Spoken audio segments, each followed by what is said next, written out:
Today, we're going to do a deep dive into the topic of education, parts 1, 2, and 3. I want to target this to band 6.5 to 7 students. No fancy business, just down to earth. Fantastic answers to support you in your IELTS exam. Let's first talk about education. Tell me, what were your favorite subjects at school? Well, to be honest, I was always a big fan of English. Not only because I could gain an understanding of the wider world, but also because it fascinated me being able to communicate with foreigners from different countries. Number 2, did you like your teachers at school? Well, to be honest, it was a mixed bag. I can vividly remember my English teacher, Mr. Norburn, always inspired me with his passion and enthusiasm for this great language. I remember clearly, once I was really struggling with my English homework, especially the grammar, and he held my hand and supported me on my journey. Number 3, do you prefer studying alone or with others? Well, in the past, I was always a big fan of self-study because it allowed me to organize my thoughts, and to be honest, I was an introvert, so I struggled with lots of people.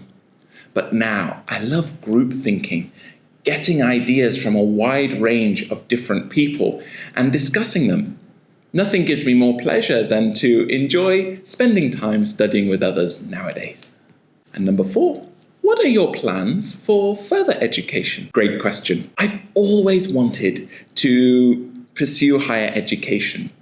For example, I would love to do a master's in English language, which is important because it can supplement and help my teaching career. I've always been fascinated by the works of Shakespeare, so I want to learn more about this.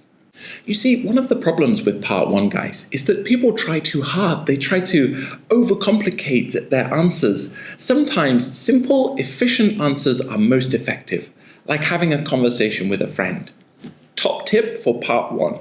Examiners are listening for pronunciation and grammatical mistakes, so simple with no mistakes is always the best option. Now moving on to part 2. The question is, describe a subject you enjoyed at school. You should say what the subject is, who taught you, how you learned it, and why you enjoyed it. There are many courses I could talk about. However, if I had to pick one, it would be English. I chose the English language because it is a fascinating and indeed scary subject.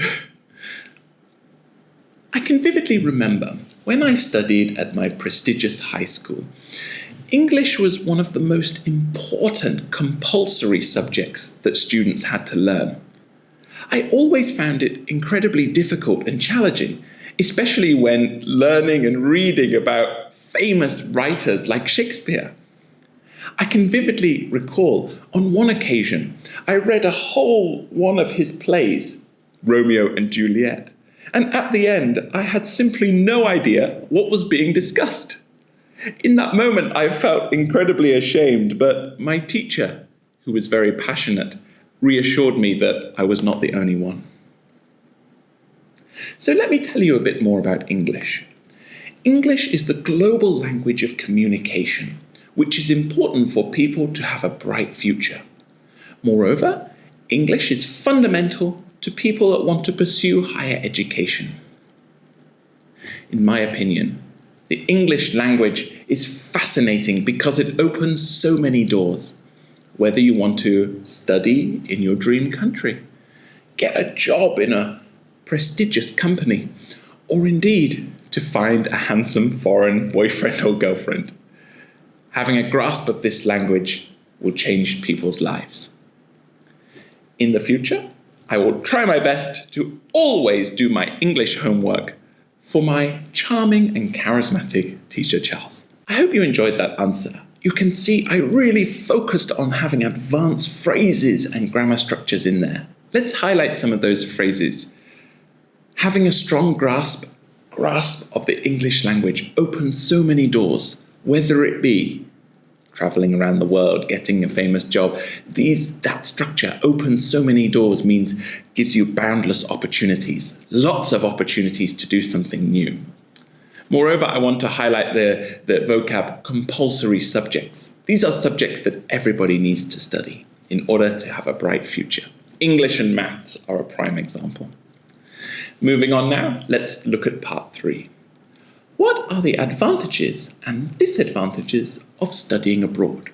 Well, the main benefit is it allows students to meet a wide range of people from different walks of life, different cultures, which is important because they can learn more about their thoughts, feelings, emotions, and ideas. For example, many students in Vietnam choose to move to the thriving metropolis of London to gain a deeper understanding of British culture.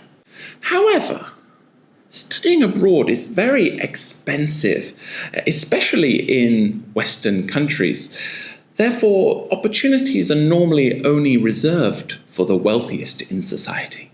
See there, I've got that contrast. One positive, a little example, and then a negative. I'm not spending too long here. I'm not talking about myself. I'm talking about people, students, the wider community in part 3. Number 2, do you think schools should focus more on practical skills or academic knowledge? Well, some people think that academic knowledge is vital because it's a way for us to assess different students and compare their abilities together. Learning about theory is important for people that want to work in more advanced sectors of society like technology. But for me, practical skills still have a special place in my heart. Learning how to craft, draw, or indeed build things is vital for a thriving economy, especially in more rural areas, as people have a lower level of education and maybe rely on these jobs more. You see there, I'm giving somebody else's opinion and then mine. Some people think, but I love that, guys. You're comparing different people's opinions and then giving your own. Number 3, how has education changed now compared to the past? Well, in the past, school life focused more on theoretical knowledge, and teachers were far more strict, especially with discipline, which led to students feeling maybe scared and unable to express their ideas. But now, in the 21st century, education has incorporated more of the values of technology and modern values, which promotes students being free to give their own thoughts and opinions about different topics. For me, I think this is a positive change.